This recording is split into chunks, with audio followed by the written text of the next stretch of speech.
G'day guys, Paul, Twin Zebra Adventures. Today I'm just going to give a bit of a review on my Ultra Gauge MX 1.4 in the Land Cruiser. So this is the gauge itself here. It's quite good. We've been running this in vehicles, both our last vehicles, for probably the last 2 years on our trip. Super good. Has a lot of information on it. You can have 8 screens with 8 gauges on each screen, so like 64 different gauges. Yeah, we seem to run this one, which is distance to empty. It's quite easy. It just plugs straight into the OBD2 port of your car, which ours is under the steering wheel here.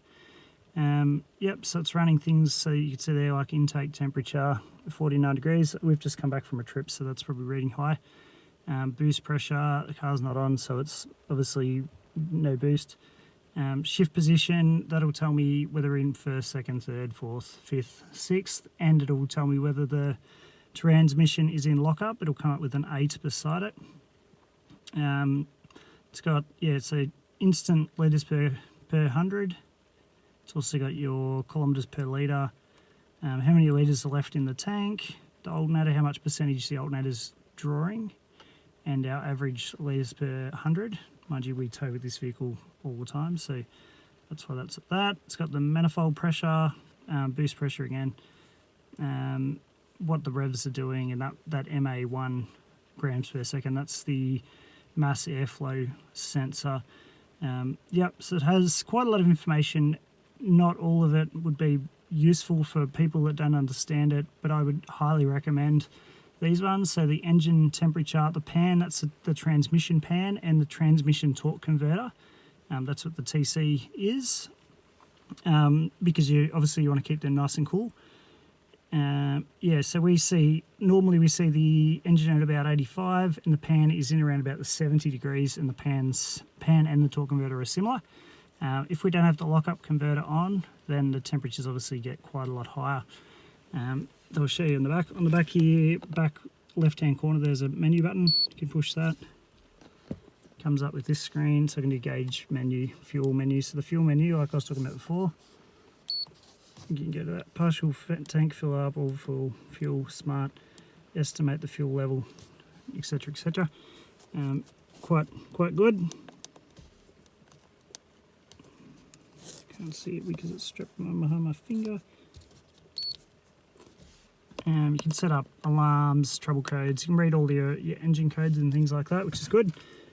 Also has right down to the pending codes, so the hidden codes that the car comes up with, but it won't actually fault. We'll show you the fault. So if you go into gauge menu, select the gauge and the page, and select the gauge. So these will be all the gauges you can have. So you can have like engine load, coolant temperature, intake pressure, the RPM, miles per hour,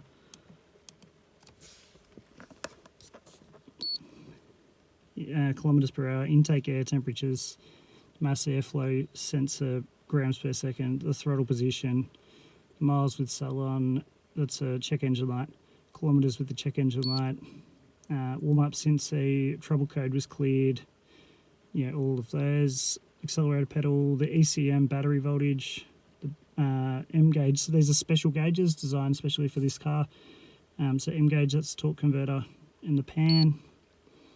Alternator, the shift position, the lockup position, AFT degrees, the RFT. So that's the RFT was the fuel temperature, and the same with the A, that's the fuel temperature as well. And 8, boost pressure in PSI, boost pressure in kPa, brake horsepower, kilowatts. They're all, they're not accurate, I guess, the horsepower and the kilowatts. They were based on the same sort of thing, on an algorithm and all that sort of thing. Torque, mass airflow, instantaneous, kilometers, instantaneous, average mile per gallon. These are all generic codes which would work on most vehicles. Average, you get in the picture, it's got a mile of gauges if you choose to pick one. Litres used, fuel litres, miles to empty, trip averages, heaps of averages. Start trip average. You get the idea. Oil services, so how often you need to, if to get your 10,000 k's out of your oil, you could click on this, get it to go. It'll bring up an alarm in 10,000 k's, say, hey, time to change your, to go and book in for a service. The UG, that's the ultra gauge. So the ultra gauge is temperature and the ultra gauge is battery voltage. And then more start trips. Then we go back, same. Back. Get out of this screen. As I said, there's a heap in it. It's quite, once you've set it up, it's quite easy. We had a Ford Ranger before this one, and we could actually see it had tyre pressure sensors in each wheel, and I could actually set up to have the tyre pressure sensor in each wheel come up onto the gauge, so if the car said, hey, flat tyre or whatever, I could have a look on the fly, which is quite good. As I said, it's probably one of the best things I reckon I've put in the vehicle, as in just quick, you know, can glance at it, know what's wrong. If you ever have trouble, you can look at the trouble code, you can work it out. You can clear the trouble code too, so we had one the other day, a trouble code come up. We've had a new engine fitted to this vehicle just recently, and there was a loose earth on the car, and it came up with the trouble code. Went into limp mode, but we could just clear the code, pull over, find out what the code was, took a screenshot of it so I could talk to the mechanics, and then we could clear the code so that we could continue driving after I'd spoken to them, so they could let me know if it was a major problem and needed to be stopped and not moving anymore. But yeah, so that's my quick run on the ultra gauge. If you have any more questions on it or want to know how to set it up, or I actually purchased this from Ultra Gauge in America directly. They have a heap of options of vehicles and things like that specific for the vehicle that you've got.